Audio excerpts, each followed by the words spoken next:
আমাদের চ্যানেলে নতুন নতুন পর্ব গল্প পড়তে ও দেখতে চ্যানেলটি সাবস্ক্রাইব করে রাখুন। স্যার, আমাকে দেখেন তো পছন্দ হয় কিনা। রাস্তা দিয়ে হাঁটার সময় কোথা থেকে জানি মেয়েটা এসে কথাটা বলে উঠল। ওর দিকে আর চোখে তাকিয়ে আবারও হাঁটা ধরলাম। স্যার দেখেন না, পছন্দ হয় কিনা। দেখো, আমাকে যেই রকম ভাবছো আমি সেই রকম না, আমাকে যেতে দাও। আমি আপনার থেকে কম রাখবো স্যার, দয়া করে ফিরিয়ে দিবেন না। দেখো, আমি তোমার প্রতি আগ্রহী নই, আমাকে জোর করে লাভ নাই। স্যার, আমি কিন্তু এখনো কুমারী আছি, তবুও আপনার কাছে কম দাম রাখবো। মেয়েটার কথার কোনো জবাব না দিয়ে আগের মতো হাঁটা শুরু করলাম। মেয়েটি আবারও আমার পথ আটকে দাঁড়ালো। আপনার যা ইচ্ছে তাই দিবেন, দয়া করে আমাকে ফিরিয়ে দিবেন না, আমার টাকার খুব প্রয়োজন। আমি একবার বলেছি যে তোমার প্রতি আমার আকর্ষণ নেই, তাহলে কেন এত জোর করছো? স্যার, আজ রাতে আমি আপনাকে চরম সুখ দেব, আপনি একবার অনুমতি দিন স্যার। আমি এবার টাল সামলাতে না পেরে মেয়েটার গালে কষিয়ে 2টা থাপ্পড় মারলাম। সমস্যা কি? তোমাকে একবার বলেছি না যে আমি এইরকম না, তাহলে এত জোর করছো কেন? থাপ্পড় খেয়ে মেয়েটা গালে হাত দিয়ে চুপ করে দাঁড়িয়ে আছে, তার চোখ দিয়ে ফোঁটা ফোঁটা অশ্রু ঝরে পড়ছে। স্যার, আমার টাকার খুব দরকার, দয়া করেন একটু আমার উপর। আমি এইবার মেয়েটার দিকে ভালো করে তাকিয়ে দেখি মেয়েটার ফিগারের গঠন মোটামুটি ভালোই। ফর্সা গালে থাপ্পড়ের দেহ মোটামুটি স্পষ্ট বোঝা যাচ্ছে।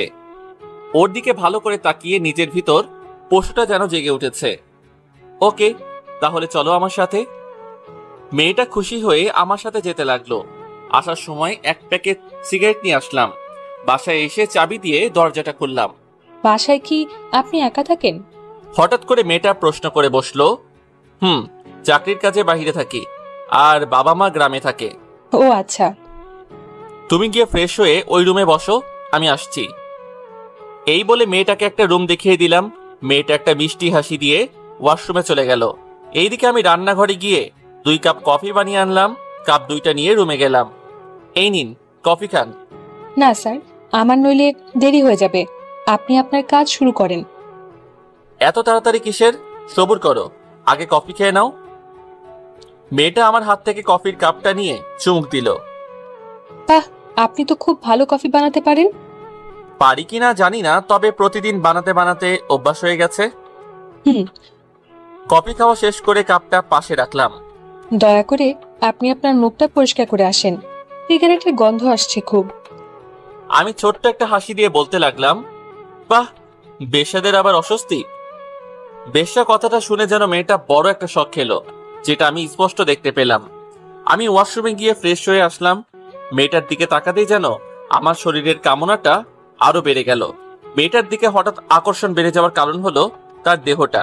ওর দিকে আস্তে আস্তে এগোতে লাগলাম। আজকে তোমাকে সারা রাত আমার কাছে থাকতে হবে। সারা রাত থাকতে হবে? কেন? কোনো সমস্যা তোমার? তাহলে তো আপনার আজকে অনেক টাকা খরচ হবে। আপনার তো টাকার প্রয়োজন, তাহলে আমি টাকা দিতে রাজি। তাহলে আমার কোনো সমস্যা নাই থাকতে, আপনি আপনার কাজ শুরু করেন। আমি কথা না বাড়িয়ে চুপচাপ মেয়েটির দিকে এগোতে লাগলাম। মেয়েটার মুখে অজানা ভয় বিরাজ করছে, যেটা আমার একদম দেখার বিষয় না। আমি মেয়েটাকে দেওয়ালের সাথে চেপে ধরলাম। ওর লাল ঠোঁটের জোড়াটা কাঁপছে। ঠোঁট দুটোতে চুমু খেতেই যেন সে কেঁপে উঠল। আমার প্রতিটা স্পর্শে সে সাড়া দিচ্ছে, কিন্তু তাও আবার জোর করে দিচ্ছে, যেটা আমি বুঝতে পারছি। সেই দিকে আমি লক্ষ্য না করে কামনায় ব্যস্ত হয়ে গেলাম। ধীরে ধীরে মেয়েটার নাভিতে স্পর্শ করতেই যেন ওর গায়ে শিহরণ দিয়ে উঠল।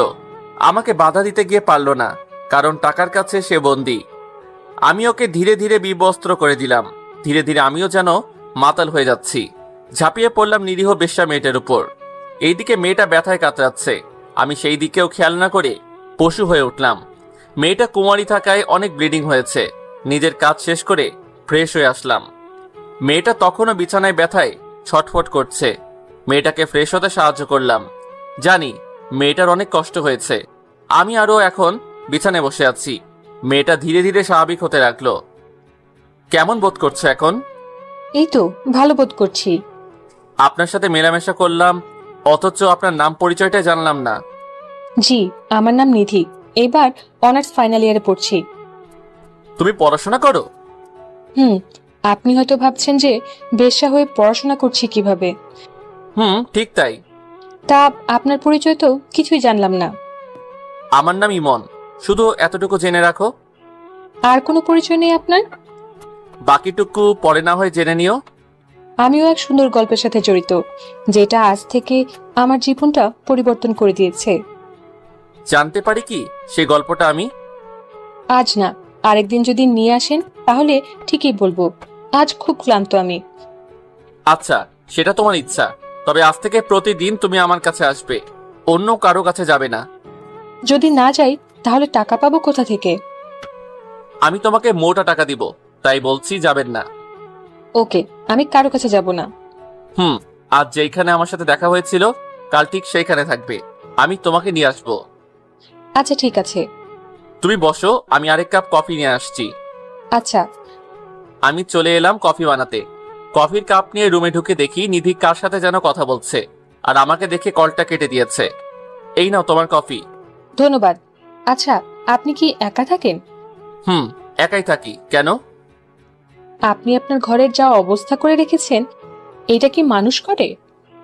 নিধি কথা শুনে কিছুটা লজ্জা পেলাম। আসলে সারাটা দিন অফিসে থাকি তো, তাই সহজে গুছানো হয় না। আচ্ছা, এখন বিছানা থেকে নামুন। কেন, কি হয়েছে? আরে বাবা, নামতে বলেছি, নামুন। এত কথা বলছেন কেন? আমি বিছানা থেকে নেমে দাঁড়ালাম। নিধি আমার পুরোটা রুম সুন্দর করে গুছিয়ে দিল। এই কি, তুমি এই কাজ করছো কেন? আজ করেছি, কাল আপনি করবেন। আমি আজ দেখিয়ে দিলাম। ও আচ্ছা। নিধির সাথে কিছুক্ষণ গল্প করে ঘুমিয়ে পড়লাম। ভোর রাতে অনুভব করলাম যে কেউ একজন আমাকে ধাক্কাচ্ছে। ঘুম ঘুম চোখে তাকিয়ে দেখি যে নিধি দাঁড়িয়ে আছে। কি হয়েছে তোমার? ঘুম থেকে উঠুন আর আমাকে আমার পাওনাটা দিয়ে দিন। এই যে নাও তোমার টাকা। নিধি টাকা নিয়ে আর দাঁড়ালো না, সোজা চলে গেল। আমি আবার ঘুমিয়ে পড়লাম। সকালে উঠে ফ্রেশ হয়ে নাস্তা করে নিলাম। নাস্তা করে অফিসে চলে আসলাম। অফিসের কাজ করতে করতে সন্ধ্যা হয়ে গেছে, তাই কাজটা শেষ করে গাড়ি নিয়ে চলে আসলাম সেই জায়গায় যেখানে আমি নিধিকে আসতে বলেছি। ধুর, অনেকক্ষণ হয়ে গেল কিন্তু এখনো আসছে না। ধীরে ধীরে মেজাজটা আরো বেড়ে গেল। গাড়িতে ঢুকে গাড়িটা স্টার্ট দিলাম। হয়তো আজকে নিধি আসবে না, নয়তো আমার কথা ভুলে গেছে। গাড়ি কিছুটা সামনে এগোতেই পিছনে কেউ জানি ডাক দিয়ে উঠলো আমার নাম ধরে। গাড়িটা ব্রেক ধরে নেমে দেখি নিধি আমার দিকে আসছে। কি হলো, তোমার এত দেরি হলো কেন? বাসায় কাজ করছিলাম, তাই দেরি হয়ে গেছে। ওকে, গাড়িতে বসো তাহলে। বসছি। নিধি গাড়িতে বসলো, আমি ড্রাইভ করতে লাগলাম আর সিগারেট খাচ্ছি। আচ্ছা, আপনার এটা না খেলে হয় না? সিগারেটের কথা বলছো?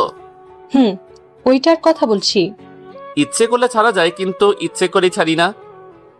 আজ থেকে আর আপনি সিগারেট খাবেন না। আপনার কথা হবে নাকি?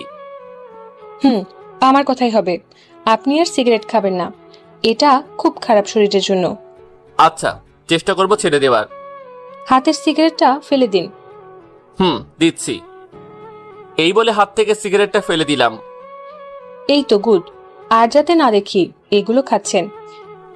আমি কিছু না বলে নিধির দিকে তাকিয়ে আছি। এই, রাস্তায় তাকান, না হলে অ্যাক্সিডেন্ট হবে। নিধির কথায় রাস্তায় মন দিলাম। তাকিয়ে তাকিয়ে কি দেখছেন? তোমাকে দেখছি, অপরূপ লাগছে তোমাকে। আমি তো আমার সবকিছু আপনাকে দিয়েছি। কিন্তু একটা জিনিস দেননি। কি দেই নাই আমি? না হয় পরেই বলবো। আচ্ছা। কথা বলতে বলতে দুজনে বাসায় চলে আসলাম। তুমি গিয়ে ফ্রেশ হয়ে আসো। আপনিও হয়ে আসুন। আসছি আমি। আমি চলে আসলাম ফ্রেশ হওয়ার জন্যে। ফ্রেশ হয়ে এসে কফি বানালাম। কফির কাপটা নিয়ে নিধির কাছে গেলাম। এই নাও, কফি খাও। আপনি এত কফি কিভাবে খেতে পারেন? কাপটা হাতে নিয়ে বলল, বাসায় একা থাকি তো, যখন ইচ্ছে বানিয়ে খাই, তাই অভ্যাস হয়ে গেছে। কফি খাওয়া শেষ করলাম দুজনে। নিন, এইবার আপনি আপনার কাজ শুরু করেন। কাজ শুরু করা যাবে, আগে তুমি কেন এই লাইনে এসেছো তার গল্পটা শোনাও আমাকে। আচ্ছা, সেটা না হয় কাজের পর শোনাবো। আপনি আগে কাজ শুরু করেন। আগে আগে তুমি গল্পটা বলো। গল্প শুনেছি আপনাকে ভালো করে। এই বলে নিধি তার ঠোঁট দিয়ে আমার ঠোঁট দুইটা তার দখলে নিয়ে যায়। নিধিকে সামলাতে না পেরে সাড়া দিতে লাগলাম আমি ওর প্রতিটা স্পর্শে। নিধিকে যখনই স্পর্শ করি ততবারই সে কেঁপে কেঁপে উঠছে, যেন অজানা শিহরণ বয়ে যাচ্ছে আমার শরীরে। আমি নিজের কাজে ব্যস্ত। এক পর্যায়ে নিধিকে বিবস্ত্র করে নিজের চাহিদাটা মেটাতে লাগলাম। মেয়েটি জবাই করা মুরগির মতো ছটফট করছে। হঠাৎ নিধি কোনো সাড়া দিচ্ছে না। তাকিয়ে দেখি ও অজ্ঞান হয়ে গেছে। নিজের চাহিদা কাজটা রেখে পানি ছিটিয়ে দিলাম ওর মুখে। নিধি চোখ মেলে তাকালো। ঠিক আছো তুমি? কিছুটা। ওকে, তুমি রেস্ট নাও, তোমাকে আর বিরক্ত করব না। না না, আপনি আপনার কাজ করে যান, আমি সহ্য করে থাকতে পারবো। তুমি একটু অপেক্ষা করো, আমি কফি নিয়ে আসছি। আচ্ছা। আমি আবার কফি বানাতে গেলাম। কফিটা বানিয়ে ওর হাতে কাপটা দিলাম। দুজনে পাশাপাশি বসে আছি। ও কাপে চুমুক দিচ্ছে আর কথা বলে যাচ্ছে। এমন সময় ওর কল আসলো। ও আমার কলটা ধরতে বিব্রত হচ্ছে, সেটা আমি বুঝতে পেরেছি। তুমি কলটা ধরো আর স্পিকার অন করে কথা বলো। নিধি কিছু না বলে চুপচাপ আমার দিকে তাকিয়ে আছে। কি হলো, কথা কি কানে যাচ্ছে না? কলটা ধরে স্পিকারটা অন করো। মেয়েটা অনিচ্ছা সত্ত্বেও আমার জোরাজোরিতে বাধ্য হয়ে রিসিভ করলো কলটা। কলটা রিসিভ করতেই একটা বাচ্চা ছেলের আওয়াজ শুনতে পেলাম। আপু, তুমি কই? আজকেও বাসায় আসবে না? আজকে অনেক চাপ রে অফিসে, তুই খেয়ে ঘুমিয়ে যা। না, আমি তোমাকে ছাড়া খাবো না, তুমি আসলে খাবো। তুই এখনো কিছু খাস নাই? না, তুমি না আসলে আমি খাবো না। একটু বোঝার চেষ্টা কর ভাই, আমি কাজে আছি, ফিরতে ফিরতে সকাল হয়ে যাবে। আমি তোমার সাথে আর কথা বলবো না, তুমি মায়ের সাথে কথা বলো। কিরে নিধি, তুই আজকেও কি বাসায় আসবি না?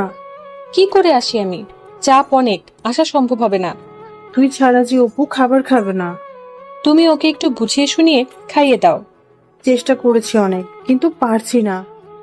তুমি ওকে মোবাইলটা আবার দাও। বলো আপু। লক্ষ্মী ভাই আমার, আজকে খেয়ে নে, কাল আমি থাকবো তোর সাথে, আর তোর জন্য অনেক চকলেট কিনে আনবো। আচ্ছা, আজকের মতো খাচ্ছি, আর খাবো না। খেয়ে চুপ করে ঘুমিয়ে যা। আচ্ছা আপু, মায়ের সাথে কথা বলো। কিরে, কিছু বলবি? তুই কি কিছু খেয়েছিস? খেয়েছি আমি, তোমরা খেয়ে ঘুমিয়ে যাও। আচ্ছা, সকালে তাড়াতাড়ি চলে আসিস। আচ্ছা, আসবো। নিধি কল কেটে দিল। পাশে বসে থাকা আমি পাথর হয়ে বসে রইলাম। খেয়াল করলাম ওর চোখের কোণে পানি। রাতে খাবার খেয়েছো? খেয়েছি। আমার দিকে তাকাও।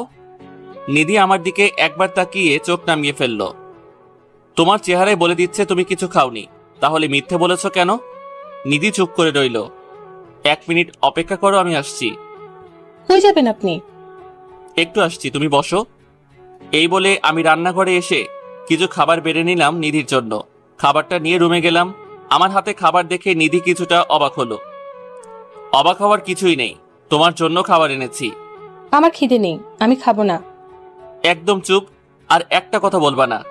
নিধি ধমক খেয়ে চুপ করে বসে রইল। নাও, হা করো, আমি ওকে খাইয়ে দিব। এটা দেখে ও চমকে গেল। আপনি খাইয়ে দিবেন? আমি খাইয়ে দিব। সমস্যা আছে তোমার? নিধি মাথা নাড়িয়ে না বলল। তাহলে হা করো, আমি খাইয়ে দেই। নিধি হা করলো। আমি তাকে খাবারগুলো খাইয়ে দিতে লাগলাম। নিধি খাচ্ছে আর আমার দিকে তাকিয়ে আছে। এইভাবে কি দেখছো? আপনাকে দেখছি। কেন, আমাকে আগে দেখো নাই? দেখেছি, বাট এই রূপে আগে দেখি নাই। আচ্ছা, কথা না বলে চুপচাপ খেয়ে নাও। নিধিকে খাইয়ে বাকি খাবারগুলো রেখে আসলাম। এইবার বলো, তুমি কেন এই পথে নেমেছো? এই প্রশ্ন করার পর নিধি কিছুটা কষ্ট পেলাম, সেটা আমি বুঝতে পেরেছি স্পষ্ট। কি হলো, বলবা না? শুনতে চান আমার গল্প? তাহলে শুনুন। আমার জীবনে কোনো অভাব ছিল না, ভাবিনি কোনোদিন শরীর নিয়ে ব্যবসা করব। আমার বাবার অঢেল সম্পত্তি ছিল। বাবা মারা যাওয়ার পর থেকে চাচারা সব কেড়ে নিয়ে আমাকে আর আমার ভাই আর আমার মাকে রাস্তায় বের করে দেয়। ইদানিং আমার ভাই কঠিন অসুখে ব্যস্ত, তার চিকিৎসার জন্য অনেক টাকা প্রয়োজন। মায়ের সামর্থ্য নেই টাকার জোগাড় করার, তাই বাধ্য হয়ে ভাইয়ের জন্য এই পেশাটা গ্রহণ করলাম। নিধি এগুলো বলছে আর কাঁদছে। কেন জানি না, আজ ওর কথা শুনে আমার কাছেও খারাপ লাগছে। আমি ওর চোখের পানি মুছে দিলাম। আজ থেকে তোমার ভাইয়ের চিকিৎসার ব্যবস্থা আমি করে দিব, দায়িত্ব নিলাম আমি। নিধি আমার দিকে হা করে তাকিয়ে আছে। আমি ভেবে বলছি, আমি নিলাম তোমার ভাইয়ের দায়িত্ব। নিধির চোখ দুইটা কৃতজ্ঞতায় সজল হয়ে উঠল। সে হঠাৎ আমাকে জড়িয়ে ধরল আর কাঁদছে। আপনি আমার জন্য এত কিছু করবেন? এত কিছুই কই হলো, এইবার আমাকে ছেড়ে দাও। নিধি আমাকে ছেড়ে দিল। কাল থেকে তুমি আর এইসব কাজে আসবে না, আর বাসায় নিজের পরিবারকে সময় দিবা। আপনার কাছে না আসলে তো টাকা দিবেন না। তোমাকে আমি টাকা দিব, তাই তোমার আশা লাগবে না। আর নিজের পড়াশোনাটা চালিয়ে যাও। আচ্ছা। আর আজ থেকে আমাকে তুমি করে বলতে হবে, পারবে না বলতে? পারবো। আচ্ছা, তোমার নাম্বারটা দাও, সময় হলে কল দিব। আচ্ছা, দিব। এইভাবে নিধির সাথে কিছুক্ষণ কথা বললাম, বলেই দুজনে ঘুমিয়ে পড়লাম। সকাল ভোরে ভোরে আমি ঘুমে থাকতেই নিধি চলে গেল। সকালে উঠে ফ্রেশ হয়ে নাস্তা করে নিধিকে কল দিলাম। হ্যালো, কে বলছেন? আমি ইমন বলছি। বলো। এই, তুমি যাওয়ার সময় আমার কাছ থেকে বলে যাওনি কেন? দেখলাম তুমি ঘুমে, তাই আর ডাকি নাই। নিজের পাওনাটা নিবে না? ওইটা না হয় আমার ভাইয়ের জন্য জমা থাকুক। ও আচ্ছা। নাস্তা করেছো? করেছি, তুমি করেছো? করেছি। এখন কলেজে যাচ্ছি। ওকে, সাবধানে যেও। তুমিও সাবধানে অফিসে যেও। বাই। Okay, bye. কলটা কেটে দিয়ে অফিসের জন্য রেডি হয়ে অফিসে চলে আসলাম। কাজ করতে করতে দুপুর হয়ে গেছে।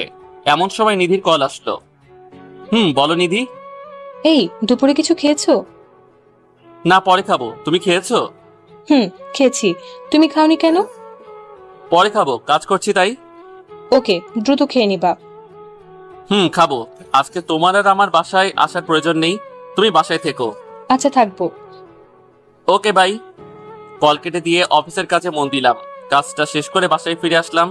রাতের খাবার খেয়ে নিলাম। ঘুমানোর জন্য প্রস্তুতি নিয়ে ঘুমিয়ে পড়লাম। এই কি নিধি, তুমি হঠাৎ বাসায়? তোমাকে ইনভাইট করতে এসেছি। আমাকে ইনভাইট করতে এসেছো? কিসের জন্য? আগামী পরশু আমার বিয়ে, তার ইনভাইট। নিধির কথা শুনে যেন আকাশ থেকে পড়লাম। আমিও যে নিধিকে মনে মনে অনেকটাই ভালোবাসি, হয়তো প্রকাশ করা হয়নি, তাই বলে নিধি বিয়ে করবে? এসব কি বলছো তুমি? তোমার বিয়ে মানে? আমার বিয়ে মানে আমার বিয়ে। তাহলে আমার কি হবে? তোমার কি হবে মানে? আমিও যে তোমাকে খুব ভালোবাসি। কি? তুমি আমাকে ভালোবাসো? অনেক ভালোবাসি তোমাকে। তোমাকে ছাড়া থাকা যে অসম্ভব। তাহলে সেটা প্রকাশ করলে না কেন? তোমাকে হারানোর ভয়ে, যদি তোমাকে হারিয়ে ফেলি তাই। এখন তো আমাকে হারিয়ে ফেলেছো, কয়দিন পর আমি আরেকজনের বউ হব। না প্লিজ নিধি, এমনটা করো না। আমি যে অসহায় হয়ে যাব। নিধি কিছু না বলে হাঁটতে লাগলো। আমি ওকে পিছন থেকে ডাকছি, নিধি দাঁড়াও, প্লিজ দাঁড়াও। হঠাৎ ঘুমটা ভেঙে গেল আমার। পুরো শরীর দিয়ে আমার ঘাম বের হচ্ছে। তাহলে কি এটা স্বপ্ন দেখলাম? কিন্তু নিধিকে নিয়ে দেখলাম কেন? বুকটা এখনো ধপাস ধপাস করছে। ঢকঢক করে এক গ্লাস পানি খেয়ে নিলাম, তাও যেন কেউ বুকের ভিতর হাতুড়ি দিয়ে পিটাচ্ছে। আচ্ছা, আমি নিধিকে নিয়ে এই স্বপ্ন দেখলাম কেন? এই 2 দিনে মেয়েটার প্রতি মায়া জন্মে গেছে, তাই বলে এই স্বপ্ন দেখবো আমি? নিধিকে একটা কল দিব? না থাক, হয়তো এখনো ঘুমিয়ে আছে, তাই আর কল দিলাম না। হঠাৎ মোবাইলে যেন কেউ কল দিয়ে বসলো। তাকিয়ে দেখি নিধির কল। কি ব্যাপার নিধি, এই সময় কল দিল কেন? কোনো সমস্যা হয়নি তো?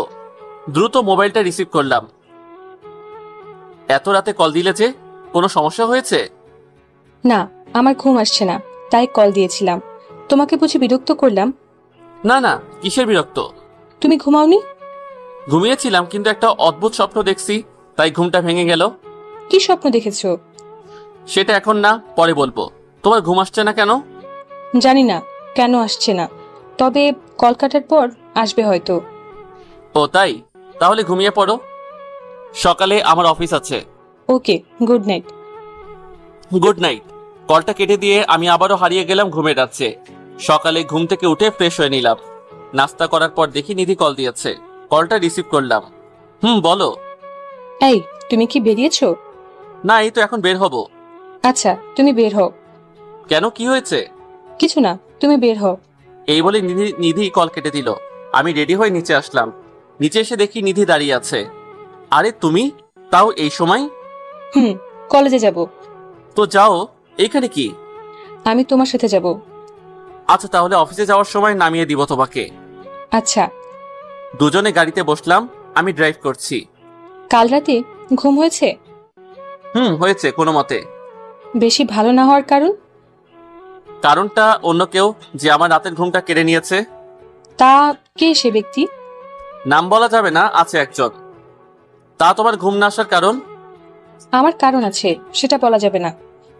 কি এমন কারণ যে আমাকে বলা যাবে না? এখন না, পরে বলবো। আচ্ছা, হঠাৎ আমার সাথে কলেজে যাবার কারণ? কোনো কারণ নেই, এমনি যাচ্ছি। তা কাল কি স্বপ্ন দেখেছো তা তো বলবে না? সেটা বলে দিলে তো মনের কথা বলা হয়ে গেল। মানে বুঝলাম না। না কিছু না, এমনি। এখন গাড়ি চালান। আমি কথা না বলে ড্রাইভ করতে লাগলাম। নিধিকে কলেজে নামিয়ে দিয়ে আমি চলে আসলাম অফিসে। আজ অফিসে কাজ কম, তাই বসে বসে রেস্ট নিচ্ছি। হঠাৎ দেখি নিধি আমার ক্যাবিনে ঢুকলো। ওর দিকে তাকিয়ে আছি হা করে। আরে নিধি, তুমি এইখানে? আমার অফিস চিনলে কেমনে? আর এইখানে এসেছো কেন? আরে স্যার, কি বলছেন? আমি ফারিহা, নিধি না।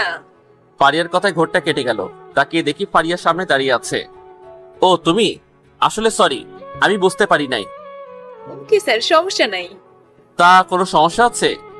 স্যার, ফাইলটা কিছু সমস্যা করেছে, একটু দেখেন তো। কই দাও ফাইলটা। ফারিয়ার কাছ থেকে ফাইলটা নিয়ে ওকে বুঝিয়ে দিলাম। ওকে স্যার, তাহলে আমি যাই। ওকে যাও। আচ্ছা, আমি ফারিয়াকে নিধি মনে করলাম কেন? সব জায়গায় কেন যেন আমি নিধিকে দেখতে পাই। অফিসের কাজ শেষ করে বাসায় ফিরে নিজের জন্য কিছু রান্না করলাম। এমন সময় নিধির কল আসলো। এই কি করো? কি আর করবো, রান্না করছি। রান্না করতে বুঝি কষ্ট হয়? কেন, তুমি করো নাই কোনোদিন? না, মা সবসময় রান্না করে, তাই আমার করার প্রয়োজন নেই। আমার তো মা নেই এইখানে, তাই আমি নিজে রান্না করছি। ওকে, তাহলে খাওয়ার পর কল দিও আমাকে। ওকে দিব।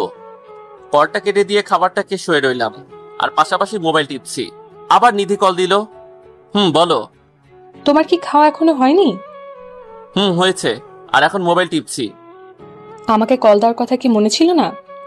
ও, একদম ভুলে গেছি, সরি সরি। ভুলে তো যাবেই। আচ্ছা শোনো না।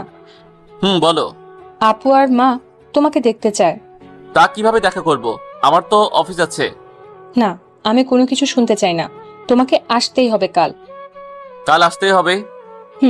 আমি কাল কলেজে যাব না, আর তুমি কাল আমাদের বাসায় আসবে। আমি তো ঠিকানা জানি না। আমি মেসেজ করে পাঠিয়ে দেব তোমাকে। আচ্ছা ঠিক আছে, আসবো। আমি তোমার অপেক্ষায় থাকবো। আচ্ছা তুমি ঘুমাও, গুড নাইট। ওকে, গুড নাইট। কলটা কেটে দিয়ে কিছুক্ষণ মোবাইল টিপলাম, তারপর তলিয়ে গেলাম গভীর ঘুমে। সকালে উঠে ফ্রেশ হয়ে মোবাইলটা চেক করে দেখি নিধি তার ঠিকানা পাঠিয়ে দিয়েছে। নাস্তা করে রেডি হলাম নিধির বাসায় যাওয়ার জন্য। ওদের বাসার ঠিকানা খুঁজে বের করে ওদের দরজায় কলিং বেল চাপ দিয়ে দাঁড়িয়ে আছি। একটু পর একজন মহিলা এসে দরজাটা খুলে দিল। কে আপনি? আর কাকে চাই? মানে নিধি নামের কেউ থাকে এখানে? তোমার নাম কি ইমন? জি, আমার নাম ইমন। ও, তাহলে তুমি ইমন। আসো বাবা, ভিতরে আসো। আমি মহিলার পিছন পিছন ভিতরে ঢুকলাম। আমি সোফাতে বসে আছি, এমন সময় একটা ছেলে আসলো আমার কাছে। ভাইয়া, আপনি এসেছেন? জানেন, আপনার জন্য এতক্ষণ ধরে অপেক্ষা করছি। তোমার নাম অপু? কেন, তুমি আমাকে চিনো না? তোমাকে তো আগে দেখি নাই, তাই চিনতেও পারি নাই। জানো, আমি তোমার নামে আপুর কাছে অনেক কিছু জেনেছি। তা কি জেনেছো? তোমার নামে অনেক সুনাম করেছে আপু। তাই নাকি? তা তোমার আপু কই? আপু তো ও রুমে। আচ্ছা, আমি ডাক দিয়ে আসি। দাও। আপু চলে গেল নিধিকে ডাকার জন্য। আমি ওদের বাড়ি চারপাশে দেখতে লাগলাম। আরে তুমি এখানে? আর আমি তোমাকে খুঁজে যাচ্ছি। নিধির কথা শুনে ওর দিকে তাকিয়ে হা করে দাঁড়িয়ে আছি। নিধি আজ সুন্দর করে সেজেছে, ঠিক আমার মনের মতো। নীল কালার একটা ড্রেস, চোখে কাজল, আর ঠোঁটে হালকা লিপস্টিক। ওকে দেখতে দারুণ লাগছে। এই কি হলো তোমার? নিধির ধাক্কা খেয়ে ধ্যান ভেঙে গেছে। ওর দিকে তাকিয়ে আছি। আমার ডায়াবেটিস হয়েছে মনে হয়। তোমার ডায়াবেটিস হয়েছে কখন আর কিভাবে? এত সুন্দর আর মিষ্টি করে সাজলে তো ডায়াবেটিস হবেই। হ্যালো মিস্টার, আমি আপনার ডায়াবেটিসের জন্য সাজিনি, সেজেছি ঘুরবো বলে। তুই ঘুরতে যাবে আজকে? যাব, তাও তোমার সাথে। আমার সাথে মানে? তোমাকে এখানে আনার প্ল্যান হচ্ছে মা আর আপুর সাথে পরিচয় করিয়ে দিয়ে, তারপর আমি আর তুমি সারাদিন ঘুরবো। আমি যদি না ঘুরতে যাই তাহলে কি করবে? মেরে নাক ফাটিয়ে দেব। এখন চলো। চলো। আজকে প্রথম নিধির সাথে ঘুরতে যাব। ভালোবাসার মানুষের সাথে ঘুরতে যাওয়ার অনুভূতি আগে হয় নাই, আর আজকেই নিধিকে প্রপোজ করে দিব। যা হবার হবে। আউচ! এই তুমি আমাকে চিমটি কাটলে কেন? তুমি কি বয়রা নাকি? অনেকক্ষণ যাবত আমি ডাকছি, অথচ তুমি শুনছো না। আসলে আমি একটা কথা ভাবছি, তাই শুনতে পারি নাই। এভাবে হাঁটবে নাকি একটা রিক্সা নেবে? ওকে দাঁড়াও, আমি রিক্সা ডাকছি। একটা রিক্সা ডেকে নিধির পাশে বসলাম। নিধির পাশে বসতেই আজান শিহরণ দিয়ে কাজ করছে মনে। ইমন, তুমি কি কিছুই বুঝো না? আমি আবার কি বুঝবো? সত্যি কিছু বুঝো না? আরে আজব তো, বলবো তো কি বুঝবো? না, কিছু না, এমনি বললাম। চলো রিক্সা থেকে নেই, ওই জায়গায় যাই। চলো। রিক্সা থেকে নেমে ভাড়াটা পরিশোধ করে আমি আর নিধি চলে আসলাম একটা লেকের পাশে। চারদিকটা খুব শান্ত বিরাজ করছে। একটা পিচ্চি মেয়ে ফুল নিয়ে যাচ্ছে। আমি ওর কাছ থেকে অনেকগুলো গোলাপ কিনলাম। এগুলো আবার কার জন্য কিনেছো? আমি কিছু না বলে ওর সামনে গিয়ে হাঁটু গেড়ে বসলাম। চুপচাপ ওর মুখের দিকে তাকিয়ে বলতে লাগলাম, জানি না তুমি আমাকে কি জাদু করেছো। শত ব্যস্ততার মাঝে মাঝে আমি শুধু তোমাকে দেখতে পাই। আমার প্রতিটা নিঃশ্বাসে যেন তোমার অস্তিত্ব খুঁজে পাই। আমার প্রতিটা অনুভূতি যেন তোমাকে ঘিরে। আমি তোমাকে শত ব্যস্ততার মাঝেও ভালোবেসে ফেলেছি। পারবি কি আমার অগোছালো জীবনটা গুছিয়ে দিতে? I love you. চোখটা বন্ধ করে চুপচাপ বসে আছি নিধির উত্তরের আশায়। জানি না সে কি বলবে আমাকে। হয়তো আমাকে নিষেধ করে দিবে। হালকা চোখ খুলে দেখি নিধির চোখে পানি। আমি উঠে ওকে জড়িয়ে ধরলাম। জড়িয়ে ধরার সাথে সাথে যেন ওর কান্না আগের থেকে বেড়ে গেল। এই পাগলি, কাঁদছো কেন? এই কান্না কষ্টের নয়, বরং খুশির। কোনোদিন আমাকে ছেড়ে যাবে না তো? না, কোনোদিন যাব না। তুমি শুধু আমার। মনে থাকে যেন। আচ্ছা, এইবার চোখের পানি মুছে ফেলো বলছি। মুছলাম। এইবার মিষ্টি করে হাসি দাও। দিলাম। চলো এইবার ওইখানে গিয়ে বসি। চলো। দুজনে পাশাপাশি বসে আছি। আচ্ছা, আমাকে প্রপোজ করার চিন্তা আসলো কিভাবে? তোমাকে আমি নিজের অস্তিত্বের সাথে মিশিয়ে দিয়েছি। তা কিভাবে মিশিয়েছো? তোমাকে নিয়ে আমি রাতে স্বপ্ন দেখেছি, আবার আমার সহকর্মীকে তুমি ভেবে উল্টাপাল্টা কথা বলেছি। তাই নাকি? সব তোমার জন্য। আমাকে জাদু না করলেই পারতে। আচ্ছা, তোমার খারাপ লাগে না একজন পতিতার সাথে বসে আছো আর প্রেম করছো? নিধির মুখে পতিতা নামটা শুনে কিছুটা কষ্ট পেলাম। তুমি তো পতিতা না। তুমি তো আমার কাছে এসেছিলে আর আমি তোমাকে গ্রহণ করেছি। আমার কাছে তুমি পতিতা নও। আমাকে গ্রহণ করে কি নিজের জীবনটা নষ্ট করে দিলে? একটা থাপ্পড় দিব এখন, আর একটাও কথা বলবা না। একটা থাপ্পড় দিব এখন, আর একটাও কথা বলবা না। যেটা সত্যি তাই বললাম। আমি চলে যাব নাকি এখান থেকে? ওকে, সরি, আর বলবো না। মনে থাকে যেন, আমি তোমাকে খুব শীঘ্রই বিয়ে করে নিজের করে নিব। আমাকে তোমার বাবা মায়ের কাছে নিয়ে যাবে না?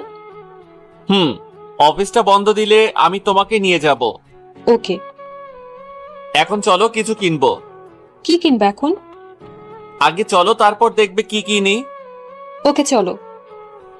নিধিকে নিয়ে একটা মার্কেটে গেলাম। মেয়েদের শপে ঢুকতেই নিধি হাত ধরে ফেললো। কি হলো, হাত ধরলে কেন?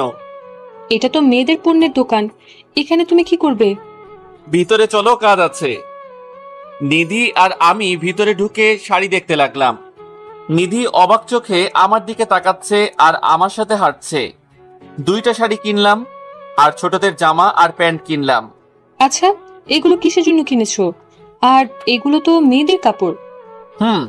আমি তো মেয়েদের গুলাই কিনলাম, একজনকে দিব বলে। কাকে দিবে এগুলো? সেটা না হয় পরেই বলবো।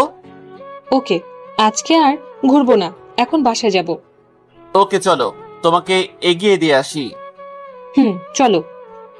নিধিকে পাশের সিটে বসিয়ে ড্রাইভ করে ওদের বাসার সামনে নিয়ে এলাম। এই নাও, এইগুলা তোমাদের জন্য। কি, এগুলো আমার জন্য? একটা শাড়ি তোমার মায়ের জন্য, আর একটা তোমার জন্য। জামা আর প্যান্টগুলো অপুর জন্য। কি দরকার ছিল আমার জন্য এগুলো কেনার? চুপচাপ এইগুলো নাও, আমাকে আবার যেতে হবে। সাবধানে যেও। ওকে, বাই। নিধিকে বিদায় দিয়ে বাসায় চলে আসলাম।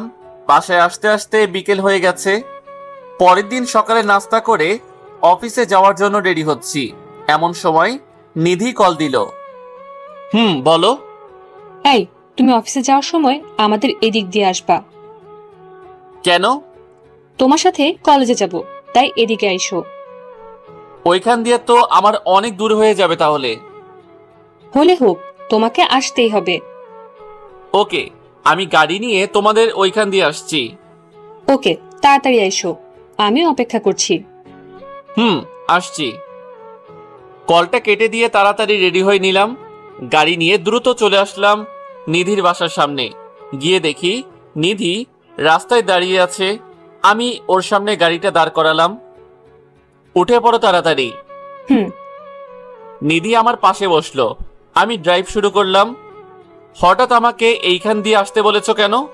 আমি প্রতিদিন তোমার ওইখানে যেতে পারবো না, তাই তোমাকে এইখানে আসতে বলছি। এইখানে আসলে আমার আরো দেরি হয়ে যায়। হলে হোক, তবুও তুমি আসবে। আসবো। জানো, কাল তোমার দেওয়ার জিনিসগুলো পেয়ে ওরা অনেক খুশি হয়েছে। তাই নাকি? তা তুমি খুশি হওনি? আমিও অনেক। তোমার কলেজে এসে গেছে, এখন নামো। সাবধানে যেও, বাই। Okay by. অফিসে এসে কাজ করতে লাগলাম। এমন সময় বসের থেকে খবর আসলো যে পারিপার্শ্বিক কিছু কাজের জন্য অফিস নাকি কয়েকদিন বন্ধ। অফিসের কাজ শেষ করে বাসায় ফিরে রান্না করছি, এমন সময় মা কল দিল। হ্যাঁ মা, বলো। কি রে বাবা, কেমন আছিস? এই তো ভালো। তুমি আর বাবা কেমন আছো? এই তো ভালো। তা আমাদের তো ভুলে গেছিস। ধুর, কি যে বলো না, তোমাদের কি ভোলা যায়? সেই কবে যে মায়ের সাথে দেখা করছিলি, এরপর তো আর দেখা করলি না। মা, তুমি জানো ব্যস্ত থাকি খুব, তাই আসতে পারি না। তবে অফিস বন্ধ দিয়েছে। তাহলে গ্রাম থেকে ঘুরে আয়। না মা, মাত্র কয়েকদিন বন্ধ, আসাটা ঠিক হবে না। আমি কিছুই শুনতে চাই না। তুই কাল সকালে বাসে উঠবি, ব্যাস। ওকে, দেখি। না, কোনো দেখা দেখি নাই। তুই কাল আমার কাছে আসবি। আচ্ছা, আসবো। তা অফিস থেকে মনে হয় মাত্র ফিরেছিস, তাই না? এখন আসলাম। কিছু খেয়েছিস? না, এখন খাবো, রান্না প্রায় শেষ। ওকে, খেয়ে নে, পরে কথা বলবো। ওকে, আল্লাহ হাফেজ। কল কেটে দিয়ে কিছু খাবার খেলাম। খাওয়ার পর নিধির কল আসলো। বলো। কিছু বলবো না, শুধু শুনবো এখন। কি শুনবা? তুমি যা বলবে তাই শুনবো। কাল আমার সাথে যেতে পারবে? কোথায় যাব? কাল আমি গ্রামে যাব, আমার সাথে যেতে পারবে? যাব। তুমি কখন যাবে? যাব সকালে। তুমি আন্টিকে রাজি করাতে পারবে? আরে, আমি মাকে বললে মা আর না করবে না। ওকে, তাহলে কাল রেডি থাকো, আমি তোমাকে নিয়ে যাব। জানো, আমি তোমার কথায় কত খুশি হয়েছি। না, জানি না। বলো, কতটা খুশি হইছো? অনেক খুশি হয়েছি, যা বলে বোঝানো সম্ভব না। থাক, বেশি খুশি হইও না, পরে কাঁদতে হবে। তাও ঠিক। আচ্ছা বাই, পরে কথা বলবো। ওকে, বাই, লাভ ইউ। এইভাবে কেটে গেল রাতটি। পরের দিন সকালে নাস্তা করে রেডি হয়ে নিলাম বাড়িতে যাওয়ার উদ্দেশ্যে। রেডি হয়ে গাড়ি নিয়ে বেরিয়ে পড়লাম নিধির বাসার উদ্দেশ্যে। অনেকক্ষণ হয়ে গেল মহারানীদের বাসার নিচে অপেক্ষা করছি। মহারানী সেজে আসলো। ওকে দেখে আমি অবাক হয়ে দাঁড়িয়ে আছি। এত সেজে আসার কারণটা আমার অজানা। এত কি দেখছো আমাকে? এইভাবে তো আমাকে প্রেমের ফাঁদে ফেলেছো। তাই? তা আমাকে কেমন লাগছে? সেটার বর্ণনা দেওয়ার জন্য আমার দাঁত নেই। কেন? তোমাকে অনেক সুন্দর লাগছে। এখন চলো। আসছি। নিধি আমার পাশে বসেছে। প্রায় ঘন্টাখানেক ড্রাইভ করছি, এখনো 3 ঘন্টার রাস্তা বাকি। এই শোনো না। বলো, শুনছি। আমার অনেক বমি পাচ্ছে, শরীরটা খুব ক্লান্ত লাগছে। মেডিসিন কিনে দিব নাকি? না, আমি একটু কাত হয়ে ঘুমাবো। কাত হয়ে গাড়ির মধ্যে কিভাবে ঘুমাবা? তুমি ড্রাইভ করো, আমি তোমার কোলে ঘুমাচ্ছি। ওকে, ঘুমাও। নিধি আমাকে শক্ত করে চেপে ধরে আমার কোলে ঘুমিয়ে গেল। এইদিকে আমি আমার মতো ড্রাইভ করছি আর নিধির মাথায় হাত বুলাচ্ছি। 3 ঘন্টা পর আমি আমার গ্রামের বাড়িতে আসলাম। এইদিকে নিধি এখনো ঘুমিয়ে আছে। এই নিধি, উঠো। কি হয়েছে? ডাকছো কেন? আমরা চলে আসছি, তুমি উঠে পড়ো। না, আমি ঘুমাবো, আমার খুব ক্লান্ত লাগছে। এই যে ঘরে গিয়ে ঘুমাবা, এখন চলো।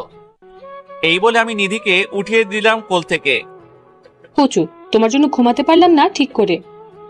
আমি আর নিধি বাসার সামনে এসে কলিং বেল চাপ দিলাম। মা এসে দরজা খুলে দিল। আমি সোজা গিয়ে মাকে জড়িয়ে ধরলাম। মা আমাকে দেখে কেঁদে দেয়। মা, তুমি কাঁদছো কেন? দেখো না, আমি এসে গেছি। আমাদের কথা বুঝি তোর মনে পড়ে না? পড়লে কি আর আসা যায়? এত ব্যস্ততা আমাকে দেখাতে আসিস না। বাহিরে দাঁড়িয়ে রাখবা নাকি ভিতরে যেতে দিবা? আয়, ভিতরে আয়। আমি আর নিধি ভিতরে গেলাম। কি রে, মেয়েটা কে? এই কি হলো? মাকে সালাম করো। করছি। বাহ, মেয়েটা তো দারুণ মিষ্টি। তা মেয়েটা কে রে? মা মানে ও হচ্ছে। থাক, আর বলতে হবে না, আমি বুঝতে পেরেছি। আমার ঘরের বউকে এইভাবে এনেছিস কেন? এই বলে মা আমার কান ধরলো। মা ছাড়ো, লাগছে আমার। তুই একে বিয়ে করে আনতে পারতি, ওকে এইভাবে এনেছিস কেন? বিয়ে করব সামনে, এখন না। আচ্ছা, তোরা গিয়ে রেস্ট নে, আমি তোদের খাবার ব্যবস্থা করছি। আচ্ছা। আমি নিধিকে নিয়ে আমার রুমে চলে আসলাম। এটা তোমার রুম? এটাই আমার রুম। বাহ, খুব গোছানো রুম তোমার, ঠিক তোমার মতো। তোমার ক্লান্তি ভাবটা কি আছে নাকি চলে গেছে? শাশুড়ি মাকে দেখে একদম চলে গেছে। ওকে, তুমি ফ্রেশ হয়ে আসো। হুম। নিধি চলে গেল ফ্রেশ হতে। আমি শুয়ে আছি, নিধি ফ্রেশ হয়ে আসলো, আমি গেলাম ফ্রেশ হতে। মা খাবার খাওয়ার জন্য ডেকে গেছে, দুজনে চলে গেলাম খাবার খাওয়ার জন্য। মা, বাবা কোথায়? তোর বাবা বাজারে গেছে। ফিরবে কখন? এই তো কিছুক্ষণের মধ্যে ফিরবে। ও, আমরা কি এবার তোর বিয়ে নিয়ে কথা বলতে পারি? পাগল নাকি? আগে আমি সেট আপ হয়ে নেই, তারপর না হয় ভাবা যাবে এইগুলা নিয়ে। সেট আপ অনেক হয়েছিস, এবার বিয়েটা কর। না, এখন না, কয়েকদিন পর। আমি তোর বাবার সাথে এই নিয়ে কথা বলবো। মায়ের মুখে বিয়ের কথা শুনে নিধির মুখ লাল হয়ে গেছে লজ্জায়। লজ্জা নিয়ে খাবারটা খেয়ে রুমে আসলাম। কিছুক্ষণ পর আমার রুমে নিধি আসলো। এ কি, তুমি আমার রুমে কি করছো?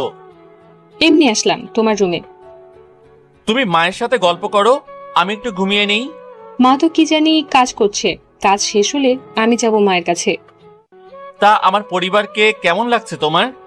খুব ভালো লাগছে, সবাই খুব মিশুক।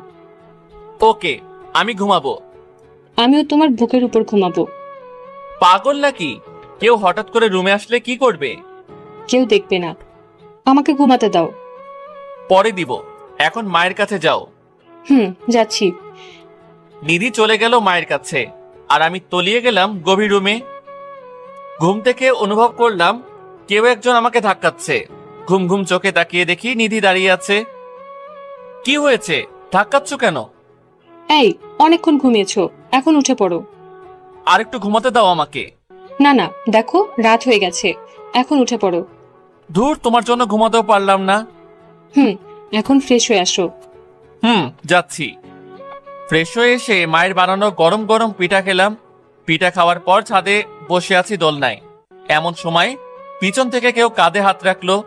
পিছনে তাকিয়ে দেখি নিধি দাঁড়িয়ে আছে। দাঁড়িয়ে আছো কেন? বসো এখানে। তা একা একা কি করছো? এমনি বসে আছি। তা তুমি আসলে যে? তোমাকে খুঁজে বেড়াচ্ছি আমি, তাই ভাবছি যে তুমি এখানে আছো। অনেকদিন পর গ্রামে আসায় মনটা খুব ফ্রেশ ফ্রেশ লাগছে। কাল আমাকে একটু গ্রাম দেখতে নিয়ে যাবে? যাব। হাত সরাও, আমি তোমার কোলে মাথা রেখে ঘুমাবো। ঘুমাও। নিধি আমার কোলে শুয়ে আছে, আর আমি তার মাথায় বিলি কেটে দিচ্ছি। আচ্ছা, আমরা কবে ঢাকা ফিরবো? এই তো 2 দিন পর। মাকে ছেড়ে যেতে খারাপ লাগছে আমার। বিয়ে করে বউ করে আনলে মাকে নিজের করে নিও। আমি তোমাকে এখনই নিজের আপন করে নিয়েছি। তুমি যে আমার জীবনে আসবে তা আমি কোনোদিন কল্পনা করি নাই, আর এতটা ভালোবাসবো তা আমার কল্পনার বাহিরে। আমারও ঠিক এই অবস্থা। এই, তুমি কি ঘুমাচ্ছ? তোমার কোলে মাথা রাখার পর ঘুম পাচ্ছে অনেক। তাহলে উঠে রুমে যাও, ঘুমিয়ে পড়ো। না, আমি এখানে আর তোমার কোলে ঘুমাবো। ধুর, পাগলের মতো কথা বাদ দিয়ে এখন উঠো। তোমার জন্য ঘুমাতেও পারি না ঠিক মতো। কোলে এখন না, পরে ঘুমাইও। এখন রুমে যাও। যাচ্ছি। নিধি চলে গেল রুমে। আমি কিছুক্ষণ ছাদে বসে রুমে চলে আসলাম। এসে দেখি পাগলিটা আমার রুমে ঘুমিয়ে গেছে। রুমে এসি চলছে। রুমটা অনেক ঠান্ডা হয়ে গেছে। ওর শরীরে কাঁথাও নেই, তাই একটা কাঁথা ওর শরীরে দিয়ে দিলাম। ও ঘুমের ঘোরে আমার হাতটা ধরে রেখেছে। আমি ওর কপালে একটা ভালোবাসার পরশ এঁকে অন্য রুমে চলে আসলাম। এসে ঘুমিয়ে গেলাম। পরের দিন ভোর রাতে অনুভব করলাম কেউ একজন বুকের উপর খুব চাপ দিচ্ছে। ঘুম চোখে দেখি নিধি শুয়ে আছে। আমি ওকে দেখে লাফ দিয়ে উঠেছি। যার কারণে নিধি মাটিতে পড়ে গেল। ও মারে, মরে গেলাম রে, কোমরটা মনে হয় শেষ।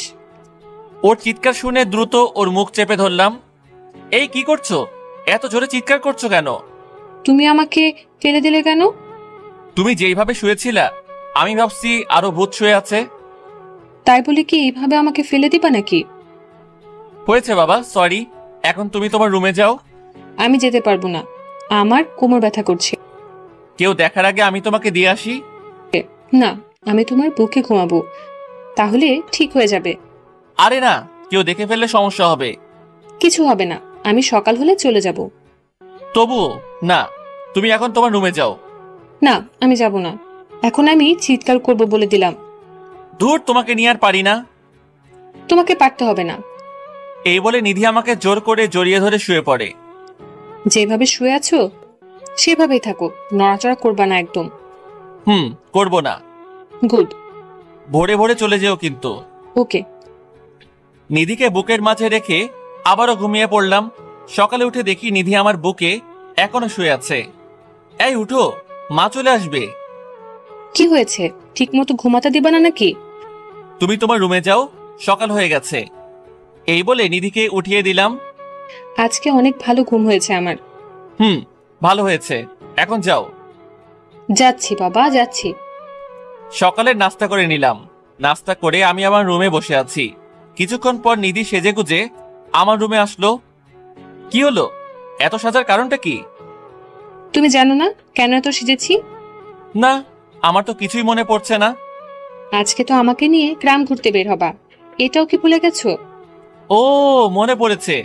আচ্ছা, তুমি একটু অপেক্ষা করো, আমি রেডি হচ্ছি। তাড়াতাড়ি করো, নইলে দেরি হয়ে যাবে। আচ্ছা। দ্রুত রেডি হয়ে নিধির সামনে গেলাম। শেষ তোমার রেডি হওয়া? শেষ করলাম মাত্র। দেখি হাতটা। আমার হাত দিয়ে তুমি কি করবে? দিতে বলেছি দাও। কথা না বাড়িয়ে হাতটা বাড়িয়ে দিলাম নিধির দিকে। আউচ! এই তুমি আঙ্গুলে কামড় মারলে কেন? আমি ছাড়া কেউ যাতে নজর না দেয়, তাই এমন করেছি। ওকে, এখন চলো। নিধির হাত ধরে বেরিয়ে পড়লাম গ্রামের আলপথ দিয়ে। চারপাশে সবুজ মাঠের সমারোহ, সোনালী ফসল বাতাসে দোল খাচ্ছে। আমি নিধির হাত ধরে সামনে এগিয়ে যাচ্ছি। নিধিকে নিয়ে সারা গ্রাম ঘুরলাম। এখন দুজনের রাস্তা দিয়ে হাঁটছি আর গল্প করছি। এই ফুচকা খাবো। ধুর, এইগুলো ভালো না, অসুস্থ হয়ে যাবে। না, আমি খাবোই, চলো না খাবো। ওকে চলো। নিধির জন্য ফুচকা অর্ডার করলাম। তুমি খাবে না? না, আমি খাবো না। বুঝেছি, আমার কাছ থেকে খাওয়ার ধান্দা, তাই না? ঠিক তাই। আমার কাছ থেকে একটাও দেব না। ওকে দিও না। ফুচকা দিয়ে গেল আর নিধি খেতে লাগলো। আমি আনমনা ভাবে ওর খাওয়া দেখছি। কি দেখছো এমন করে? রাক্ষসীর খাওয়া দেখছি। কি, আমি রাক্ষসী? আরে না না, আমি তোমাকে বলি নাই, বলেছি ওই পাশের দেশ ভারতের একটা মেয়েকে। আমাকে বোকা বানিয়ে লাভ নাই। বুঝছি, তুমি অনেক চালাক। এখন খাও তুমি। তুমি হা করো, আমি তোমাকে খাইয়ে দেই। না, আমি খাবো না। হা করতে বলেছি আমি। করলাম। হা করতে নিধি আমার মুখে একটা ফুচকা ঢুকিয়ে দিল। আমিও খেতে লাগলাম। কি কেমন লাগছে? ভালোই লাগছে। তাড়াতাড়ি খাও, মা আবার চিন্তা করবে। খাচ্ছি। নিধির খাওয়া শেষ করে আমরা চলে আসলাম বাসায়। এইভাবে গ্রামে কয়েকদিন ছিলাম, এখন আবার শহরে ফিরে যাব। ব্যাগ গোছানো শেষ। মায়ের কাছ থেকে বিদায় নেওয়ার সময় নিধি কেঁদে দিয়েছে। অতঃপর মায়ের কাছ থেকে বিদায় নিয়ে ঢাকা চলে আসলাম দুজনে। কাল সকালে অফিস আছে, তাই রাতে কিছু রান্না করে খেয়ে নিলাম। অফিস শুরু হয়েছে অনেক আগেই। মায়ের জোড়াজড়িতে অনেকদিন থাকতে হয়েছে। নিধিকে ওর বাসায় এগিয়ে দিয়ে এসেছি। রাতে খাবার খেয়ে শুয়ে আছি, এমন সময় নিধির কল আসলো। বলো। আমার কিছুই ভালো লাগছে না। কেন? মাকে খুব মিস করছি আমি, মন চায় মায়ের কাছে ফিরে যাই। ওকে, অফিস বন্ধ দিলে আমরা আবার যাব। কি করছো এখন? এই তো খেয়ে শুয়ে আছি। তুমি কি করছো? আমিও শুয়ে আছি। আচ্ছা, পরে কথা বলি, আমাকে আবার কাল অফিসে যেতে হবে। Okay, good night, love you. Okay, love you. Call কেটে দিয়ে ঘুমিয়ে পড়লাম। পরের দিন সকালে অফিসে চলে গেলাম। ঠিক এমন সময়ে বসের ডাক আসলো। আসবো স্যার? জি মিস্টার ইমন, আসুন। ধন্যবাদ স্যার। তা আপনি দাঁড়িয়ে আছেন কেন? বসেন এইখানে। তা স্যার ডেকেছেন কেন? কারণটা হলো আমাদের অফিসের কাজে প্রতি বছর কিছু লোক দেশের বাইরে যায়, তা আমি চাই এইবার আপনি যান। ওকে স্যার, আমি যেতে পারবো। আপনাকে নেওয়ার কারণটা হলো আপনি খুব ভালো দায়িত্ব পালন করতে পারেন, আশা করি এটাও পারবেন। আমি আমার সর্বোচ্চ চেষ্টা করব। গুড, তাহলে আপনি এখন যান, খুব শীঘ্রই আপনার ফ্লাইট হবে। ধন্যবাদ স্যার। ক্যাবিনে বসে বসে ফাইলগুলো চেক করছি, এমন সময় নিধি কল দিল। বলো। ইমন, তুমি কোথায়? একটু আসতে পারবে? নিধির কান্না শুনে যেন বুকটা মোচড় দিয়ে উঠল। কি হয়েছে তোমার? কাঁদছো কেন? আমাকে খুলে বলো। আমার ভাইয়া খুব অসুস্থ হয়ে যায় হঠাৎ করে, আমরা তাকে ঢাকা মেডিকেলে নিয়ে যাচ্ছি। ওকে, তোমরা থাকো, আমি আসছি এক্ষুনি। আসো। একদম কাঁদবা না বলে দিলাম, তোমার ভাইয়ের কিছুই হবে না। তাই যেন হয়। আমি আর দেরি না করে বসের কাছ থেকে ছুটি নিয়ে চলে গেলাম হাসপাতালে। কেবিনের সামনে নিধি বসে আছে আর কাঁদছে। আমাকে দেখে ও জড়িয়ে কান্না শুরু করে দিল। বললাম না কাঁদতে না, আবার কাঁদছো কেন? তা ডাক্তার কি বলেছে? ডাক্তার এখনো কিছু বলে নাই, তবে ওনার চেম্বারে ডেকেছিল। গিয়েছো তুমি চেম্বারে? না, এখন যাব, তুমিও সাথে চলো। আসছি। আমি আর নিধি চলে গেলাম ডাক্তারের চেম্বারে। তা ডাক্তার সাহেব, কি বুঝলেন রোগীকে দেখে? আসলে আমরা ওর চেক আপ করেছি, তাতে ধরা পড়েছে যে ছেলেটার ব্রেন টিউমার হয়েছে। ডাক্তারের কথা শুনে নিধি ঠাস করে মাটিতে বসে পড়ে। এত ভেঙে বললে চলবে নাকি? আরো শক্ত হও। আমরা কাল ওকে অপারেশন করব, তাতে অনেক টাকা যেতে পারে। টাকার কথা চিন্তা করা দরকার নাই, আপনারা আপনাদের কাজ শুরু করেন। ওকে, তাহলে কাল আমরা অপারেশন শুরু করব। তাই করুন। ডাক্তারের চেম্বার থেকে বেরিয়ে এসে অপুর ক্যাবিনে ঢুকলাম। ছেলেটা গুটিসুটি মেরে শুয়ে আছে। অপু, কেমন লাগছে এখন? জি ভাইয়া, ভালো লাগছে। তুমি খুব দ্রুত সুস্থ হয়ে উঠবে, চিন্তা করো না। আচ্ছা। আর যা যা খেতে মন চাইবে তা তোমার আপুকে বলবে। ঠিক আছে। আমি ক্যাবিন থেকে বেরিয়ে পড়লাম। নিধি, এই টাকাগুলো রাখো। না না, টাকার দরকার নেই আমার। আছে, অপুর হঠাৎ কিছু লাগতে পারে, তাই টাকাগুলো দরকার আছে। না থাক, লাগবে না। নিতে বলেছি তোমাকে। নিধি চুপচাপ আমার কাছ থেকে টাকাগুলো নিল। যা যা লাগবে আমাকে কল করে জানিও, আমি এসে দিয়ে যাব। আর চিন্তা করো না, অপু ঠিক হয়ে যাবে। তাই যেন হয়। আচ্ছা, তোমার মা কোথায়? মা টেনশন করবে বলে ওনাকে আর সাথে নিয়ে আসি নাই। ভালো করেছো, আর ঠিক মতো খাবার খাবে। তাহলে আমি যাই। ওকে, সাবধানে যেও। আমি চলে আসলাম বাসায়। অফিসের কাজে বাহিরে যাওয়ার কথা নিধিকে বলি নাই, কারণ এই অবস্থাতে যদি ওই কথা বলি তাহলে মন আরো ভেঙে পড়বে। বাসায় এসে কিছু খাবার খেয়ে নিলাম। হঠাৎ বসের কল আসলো। হ্যাঁ স্যার, বলেন। তোমার কাল অফিসে আসার দরকার নাই, তোমার কাল 7টায় ফ্লাইট। স্যার, এত তাড়াতাড়ি? হঠাৎ সময়টা নির্ধারণ করা হয়েছে। ওকে স্যার, আমি আসবো। কল কেটে দিয়ে ভাবতে লাগলাম কি করব আমি এখন। কাল অপুর অপারেশন, আবার কাল ফ্লাইট। কোন দিকে যাব আমি? ফ্লাইটের কথা যদি নিধিকে জানাই তাহলে ওর মনটা ভেঙে যাবে। না থাক, ওকে কাল আমার ড্রাইভারকে দিয়ে টাকাটা পাঠিয়ে দিব, আর সময় বুঝে ফ্লাইটের কথাটা বলবো। তাড়াতাড়ি করে ব্যাগটা গুছিয়ে নিলাম। অপুর খবর নেওয়ার জন্য নিধিকে কল দিলাম। নিধির মোবাইল বন্ধ আছে, হয়তো চার্জ নেই মোবাইলে। রাতে মোবাইলটা চার্জ দিয়ে শুয়ে পড়লাম। ভোর রাতে উঠলাম। আচ্ছা, নিধিকে কি এখন কল দিব? না থাক, ও এখন ঘুমাচ্ছে, বিরক্ত করে লাভ নাই। অপারেশনের টাকা আমার ড্রাইভারের কাছে দিয়ে আমি চলে আসলাম এয়ারপোর্টে। অফিসের আরো কর্মকর্তা আমার সাথে যাচ্ছে। আমরা সবাই সিঙ্গাপুরে যাব। সবাই বিমানে বসলো, আর বিমান সিঙ্গাপুরের উদ্দেশ্যে উড্ডয়ন করলো। এইদিকে অপুর অপারেশন এখন হবে। পাঠা ড্রাইভার টাকা নিয়ে এখনো যাই নাই। নিধি বাধ্য হয়ে আমাকে কল করলো। ফ্লাইট মোড অন থাকার কারণে মোবাইল বিজি বলছে। বারবার চেষ্টা করেও লাভ হয়নি। নিধির খুব চিন্তা হচ্ছে। কি হলো, আপনি কি এখনো টাকার ব্যবস্থা করতে পারেননি? ডাক্তার সাহেব, টাকার ব্যবস্থা করা আছে, আপনি অপারেশন শুরু করেন, আমি আসছি। ওকে। নিধি বাধ্য হয়ে আমার বাসায় চলে আসলো। এসে দেখে বাসায় তালা দেওয়া। যেইটা দেখার মানসিক প্রস্তুতি নিধির ছিল না। সে আবারও পাগলের মতো আমাকে কল করতে লাগলো, কিন্তু প্রতিবার বিজি বলছে। শেষমেশ সে ধপাস করে মাটিতে বসে পড়ে। তাহলে কি ইমন আমাকে ঠকালো? যাকে এত বিশ্বাস করলাম সে কিনা আমাকে ঠকাতে পারলো? নিজের সর্বস্ব দিয়েও ভাইটার জন্য কিছু করতে পারলাম না। আমি কোনোদিন ভাবতেও পারি নাই যে ভালোবাসার নাম করে সে আমাকে এইভাবে ঠকাবে। তাহলে কিসের জন্য আমি নিজেকে সামলে রেখেছি? আমি আবার হয়ে উঠবো পতিতা। আরে যার জন্য এত কিছু করলাম সে যদি আমাকে ঠকাতে পারে, তাহলে আমি কেন ওর জন্য নিজেকে সংযত করে রাখবো? নিজের ভাইয়ের জন্য আমি সবকিছু করতে পারি। আমাকে যেই করেই হোক টাকার ব্যবস্থা করতে হবে। এই বলে নিধি নিজের ভাইয়ের জীবনটা বাঁচানোর জন্য চলে গেল পতিতালয়। সে আজ নিজেকে বিলিয়ে দিবে। যত এগুচ্ছে তত মনে হচ্ছে সে পাপের দিকে যাচ্ছে। তার মন কিছুতেই সাড়া দিচ্ছে না। অবশেষে নিজের ইচ্ছার বিরুদ্ধে সে চলে গেল পতিতালয়। একজন বড়লোক ব্যক্তি নিধিকে টাকার বিনিময়ে পছন্দ করেছে। নিধি এখন রুমে বসে আছে আর মাথাটা নিচু করে কাঁদছে।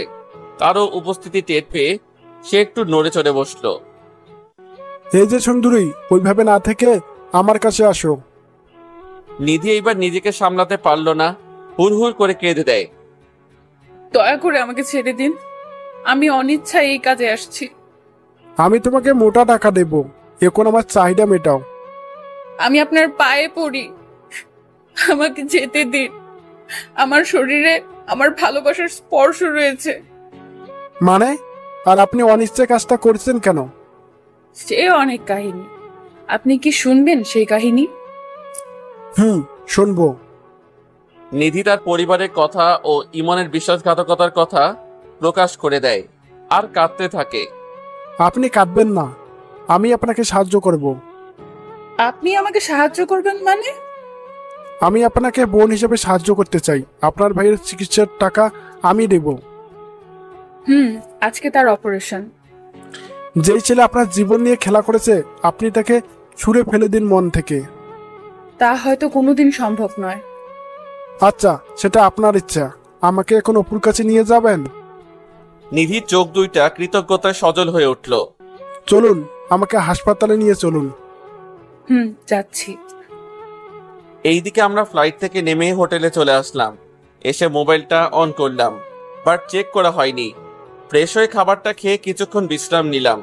সকালের ঘুম থেকে উঠে মোবাইলটা হাতে নিয়ে দেখি নিধির অনেকগুলো কল। হয়তো আমাকে না পেয়ে বারবার কল দিয়ে গেছে। দেরি না করে ওকে কল দিলাম। রিং হওয়ার সাথে সাথে রিসিভ করলো নিধি। এই, তোমাকে একটা কথা বলার জন্য কল দিয়েছি। আসলে আমি... চুপ থাক তুই। তোর মতো বিশ্বাসঘাতক আর বেঈমানের কল দেওয়ার কোনো প্রয়োজন নেই। নিধির কথা শুনে যে থমকে গেলাম। এই কি নিধি, তুমি এমন ভাবে কথা বলছো কেন? বেঈমানের সাথে আর কত সুন্দর করে কথা বলবো? বুঝতে পেরেছি, আমি বাহিরে আসাতে তুমি খুব কষ্ট পেয়েছো, তাই এসব বলছো। আরে কত কষ্ট পেয়েছি আমি তোর মতো বেঈমানকে ভালোবেসে। নিধি, তুমি এসব কি বলছো? আমার মাথায় তো কিছুই ঢুকছে না। ঢুকবেই বা কি করে? এখন তো অন্য মেয়ে নিয়ে ব্যস্ত আছিস, তাই আমাকে আর লাগবে না। নিধি সীমা অতিক্রম করবে না। আরে আমি তো সীমার কাছেই যাইনি, আর তুই আমাকে এভাবে ঠকাতে পারলি? আরে তুমি কি বলছো? আমাকে সবটা খুলে বলো। তুই তোর চাহিদা মেটানোর জন্য আমাকে এইভাবে ব্যবহার করলি। ঠিকই শেষে নিজেকে গুটিয়ে নিয়ে পালিয়েছিস। আমি পালিয়েছি মানে? তুই আমাকে মিথ্যা আশ্বাস দেখিয়ে স্বপ্ন দেখিয়েছিস। এই তোর নমুনা? আচ্ছা, তুমি কি শুরু করেছো? আমি অফিসের কাজে বাহিরে এসেছি, তাই তোমাকে কিছু জানাতে পারি নাই। আরে তুই তো টাকা দেওয়ার ভয়ে পালিয়েছিস। তুই জানতি আমার ভাইয়ের অপারেশন হবে, তাও তুই টাকা না দিয়ে পালিয়েছিস। বলছো তুমি এইসব? আমি তো টাকা দিয়ে এসেছি। থাক, আর মিথ্যে বলতে হবে না। তুই তোর টাকা নিয়েই থাক। যে আমার বিপদে ছেড়ে চলে যায় তার কোনো দরকার নেই আমার। বিশ্বাস করো নিধি, আমি সত্যি টাকা দিয়ে এসেছি। তোমার ভুল হচ্ছে কোথাও। তোর সাথে আমার আর কথা নেই, তুই তোর রাস্তায় যা। প্লিজ, আমার কথাটা শোনো, তোমার ভুল হচ্ছে। তুই আর আমাকে কল দিবি না। তোর মতো বেইমানের সাথে আমার কোনো কথা নেই। শুনো নিধি, শুনো।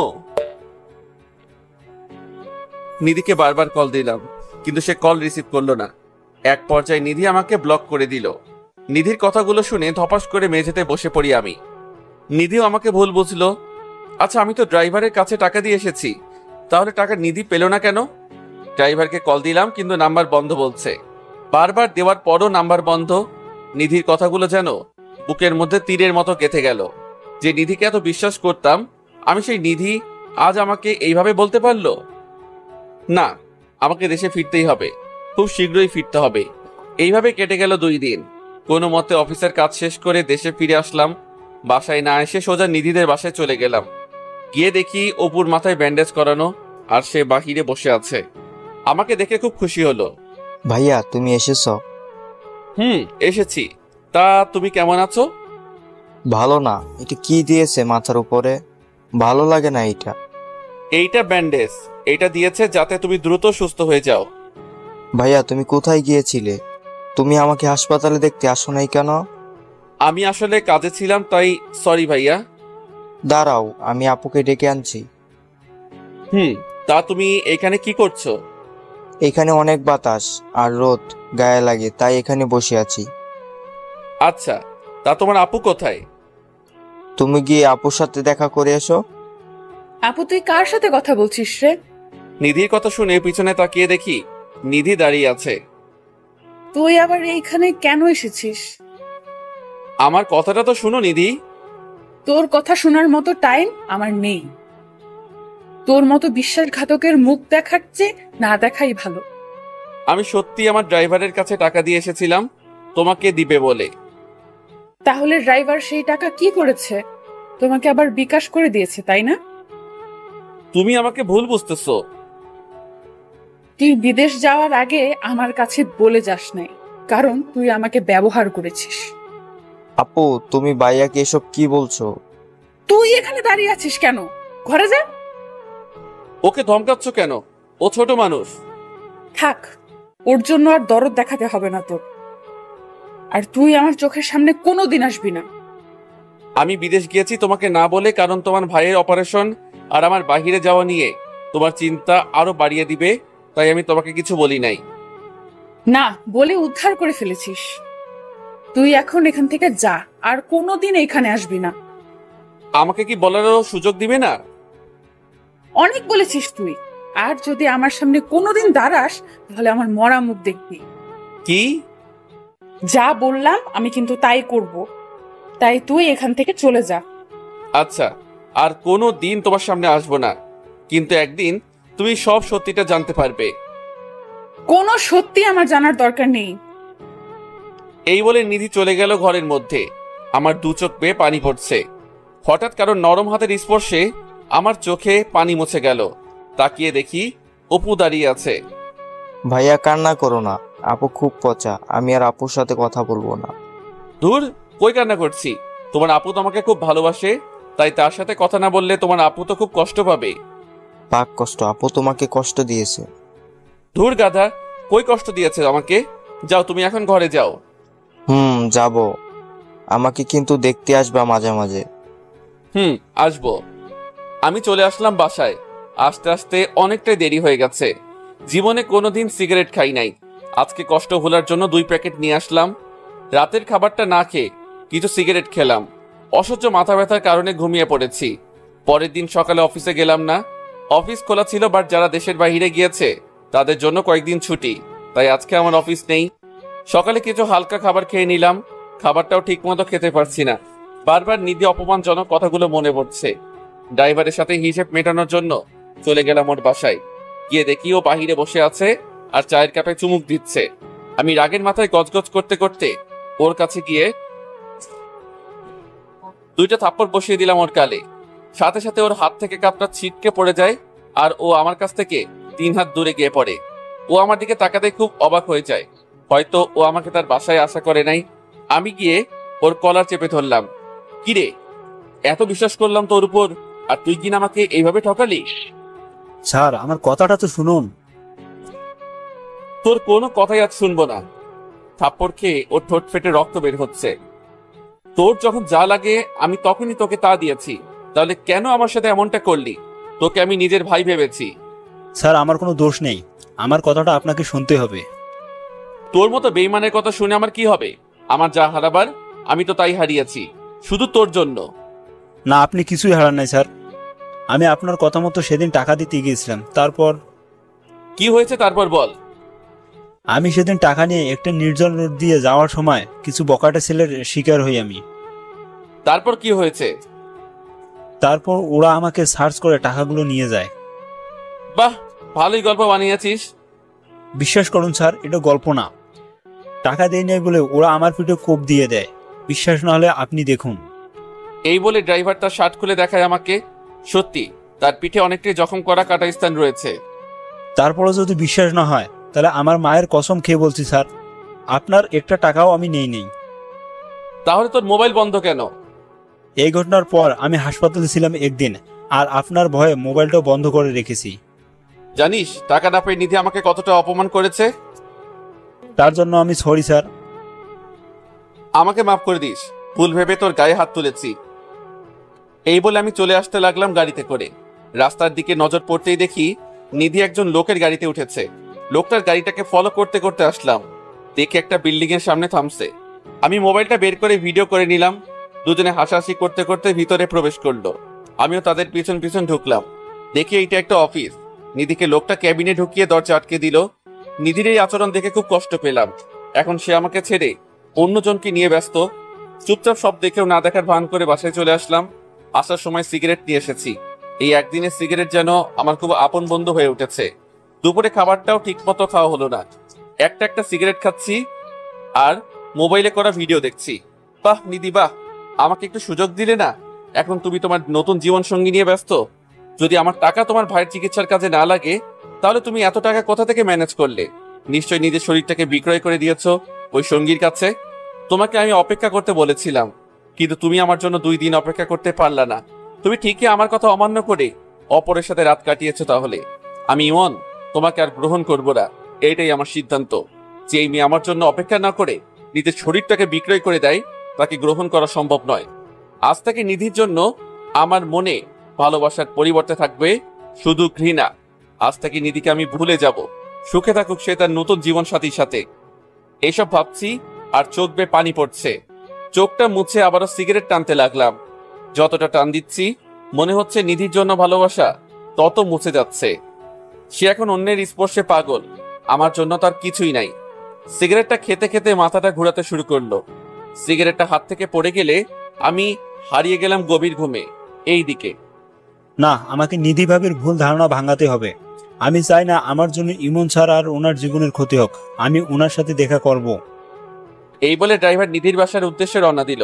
নিধির বাসায় এসে কলিং বেল চাপ দিতে নিধির মা দরজা খুলে দেয়। কে তুমি বাবা? আমাকে আপনি চিনবেন না। নিধি কি বাসায় আছে? আচ্ছা তুমি বসো, আমি নিধিকে ডেকে আনছি। ড্রাইভার ভিতরে গিয়ে বসলো। কিছুক্ষণ পর নিধি ড্রাইভারের সামনে আসলো। কে আপনি? আর আমাকে কেন দরকার? আমি হচ্ছি ইমন স্যারের পার্সোনাল ড্রাইভার। ও তা কিসের জন্য এখানে এসেছেন? ওকালতি করার জন্য? না, স্যারের জন্য ওকালতি করার ক্ষমতা আমার নেই।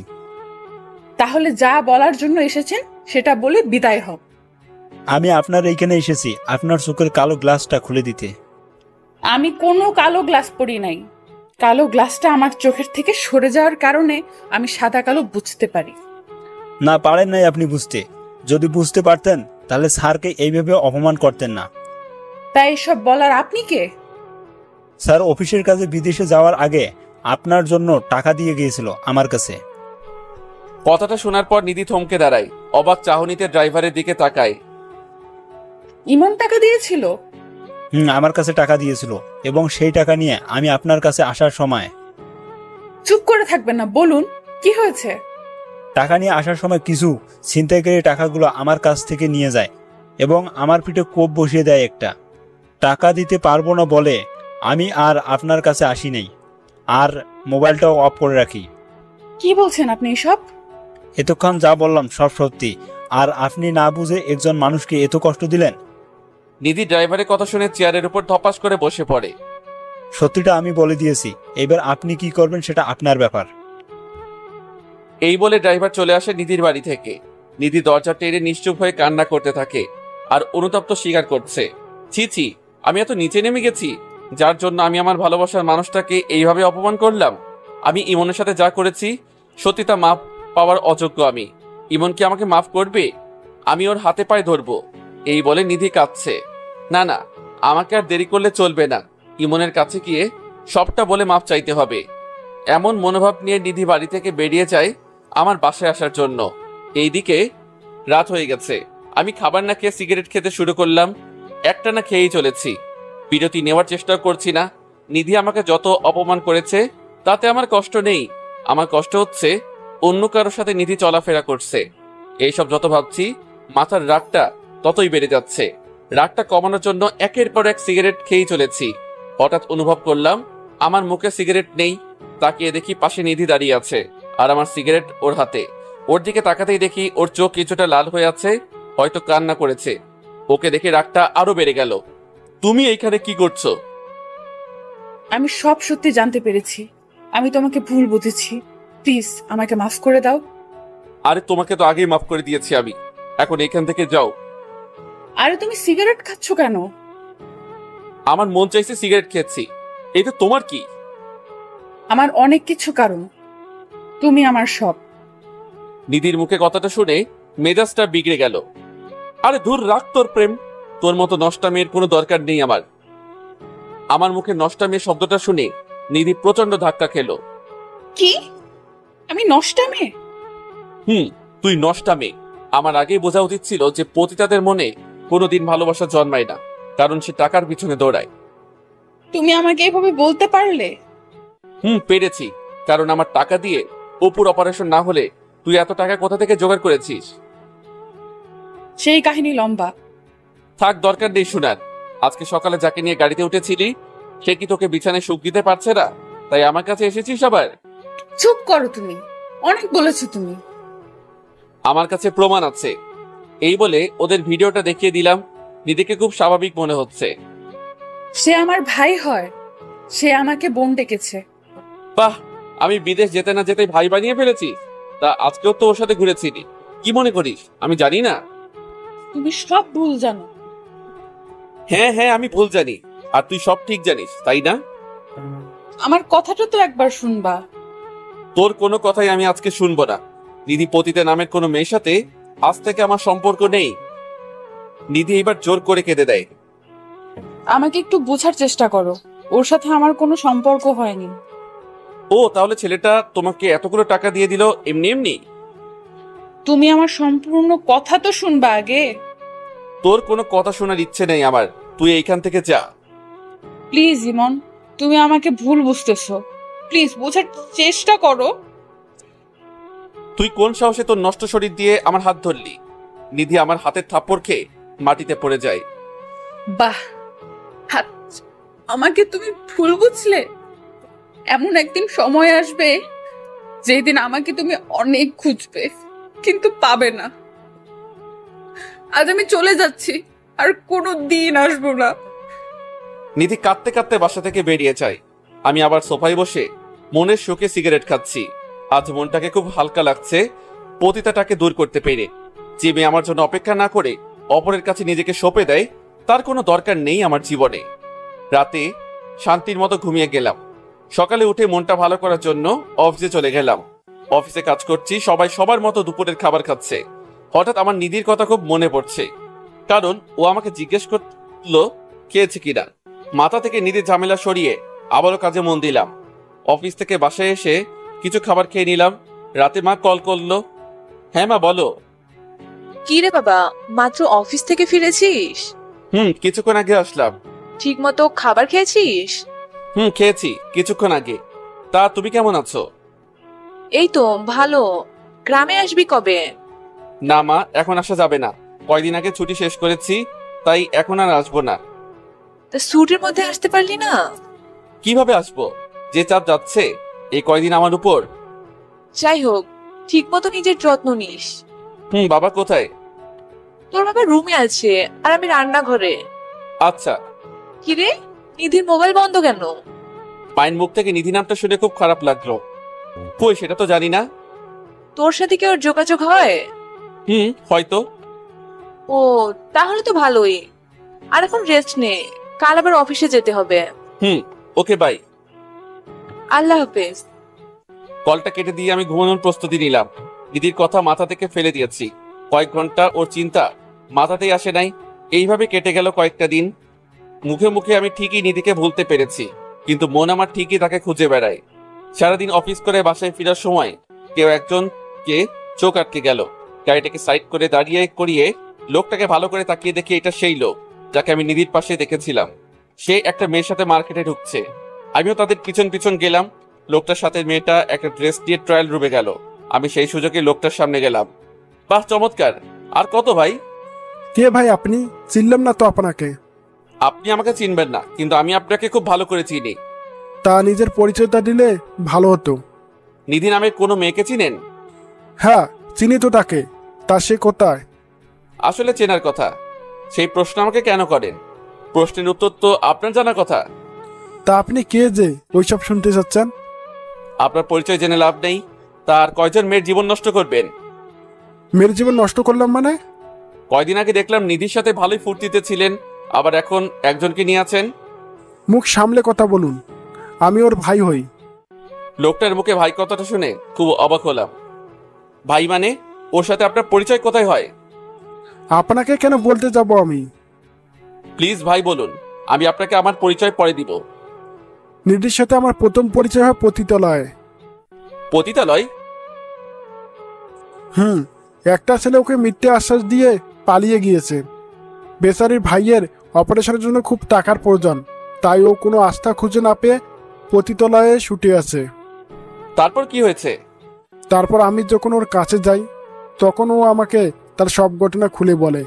আর ওই বিশ্বাসঘাতক ছেলেটার কথা রাখার জন্য নিজের দেহটাকে অন্যের কাছে বিলিয়ে দেয়নি সে। তাহলে আপনি কেন ওকে টাকা দিয়েছেন? মেয়েটি আমাকে ভাইয়ের দোয়াই দিয়েছিল। ওকে দেখে নিজের বোনের মতো মনে হয়েছিল, তাই ওকে বোন ভেবে ওর ভাইয়ের অপারেশনের টাকা আমি দিয়ে দেই। কি?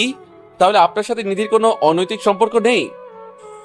না, আমাদের মাঝে ওইসব হয়নি। ওই দিন দেখলাম আপনি ওকে গাড়িতে নিয়ে কোথায় জানি যাচ্ছিলেন। তা কোথায় গিয়েছেন? ওই দিন ওকে নিয়ে আমি আমার অফিসে গিয়েছি কাজ দেওয়ার জন্য, কারণ নিজের পরিবার চালানোর জন্য কিছু কাজ করতে হয়, তাই নিজের বোনকে নিজের অফিসে কাজ দিয়েছিলাম। আমি লোকটার কথা শুনে যেন পাগল হয়ে যাচ্ছি। আমার মাথাটা ভন ভন করে ঘুরছে। তা আপনি কে যে এত কিছু জিজ্ঞেস করলেন?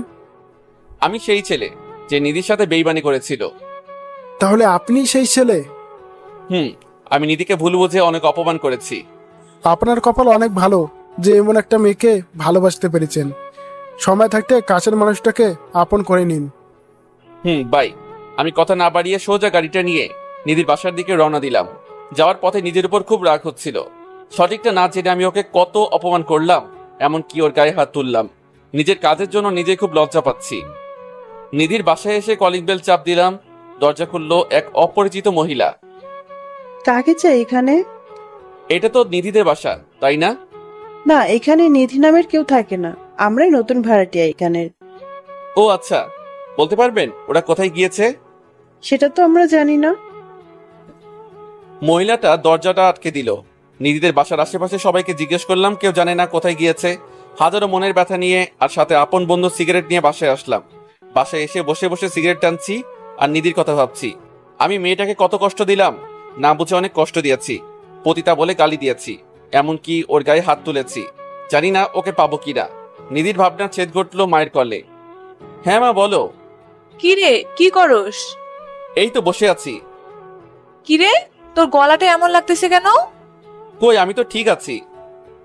আচ্ছা, তোকে যে কারণে কল দিয়েছি সেটা হলো তুই কাল চাকরি ছেড়ে গ্রামে আসবি। গ্রামে আসবো কেন?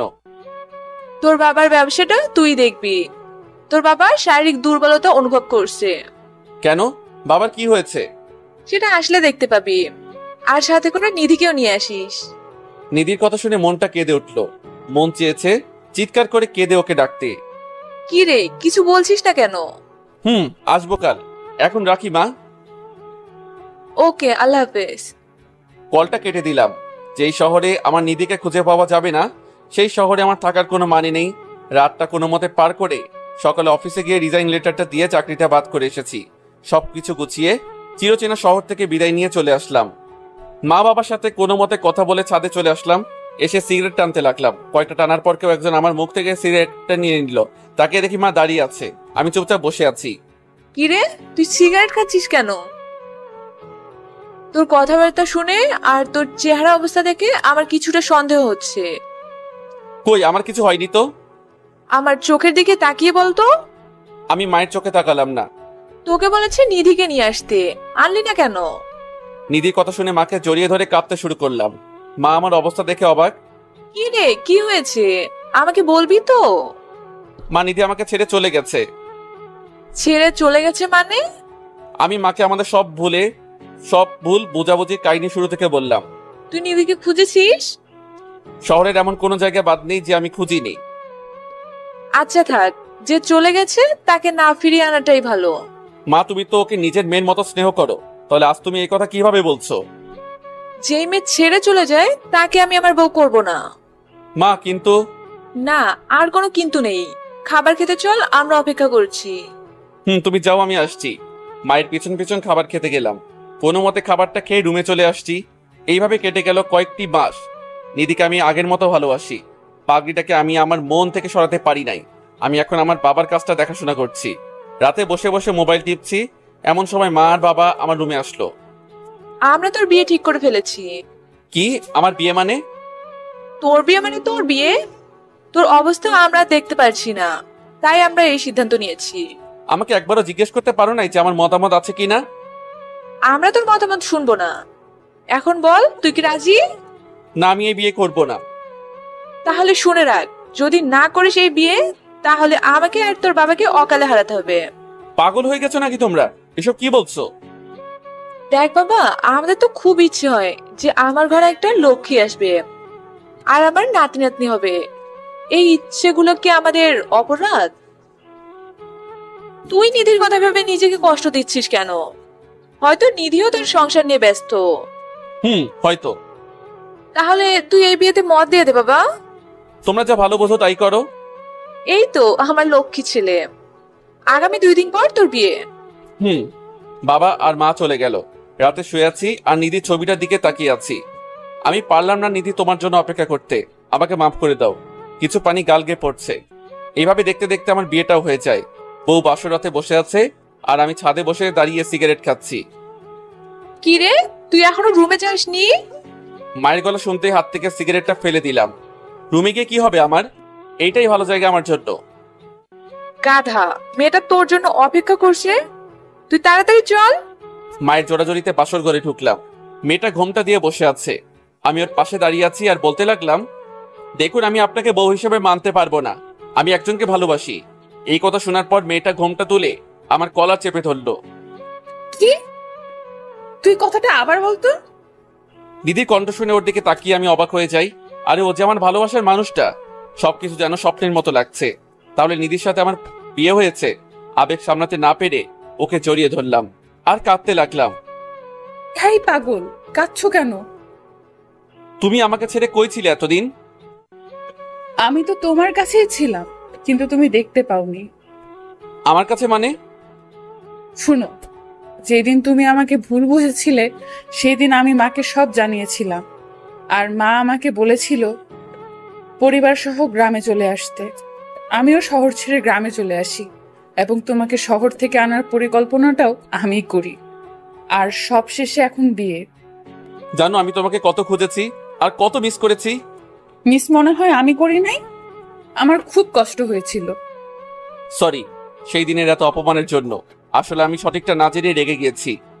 এখন যেহেতু জেনেছো, আর আমাকে বকা দিতে পারবা না। ওকে দিব না, তবে প্রতিদিন মরবো। কি? মারলে যে আমি ব্যথা পাবো, তখন বুকে টেনে নিয়ে আদর করে দিব। তাহলে এখন মারো আর আদর করো। করছি। আর আমাদের 3 জন হওয়ার ব্যবস্থা করতেছি। 3 জন মানে? কিছু না। এই বলে আমি নিধির ঠোঁট দুইটা এক করে দিলাম। নিধিও বাধা না দিয়ে সাড়া দিতে লাগলো। দুজনে হারিয়ে গেলাম গভীর ভালোবাসার সমুদ্রে। সবাই ভালো থাকুন,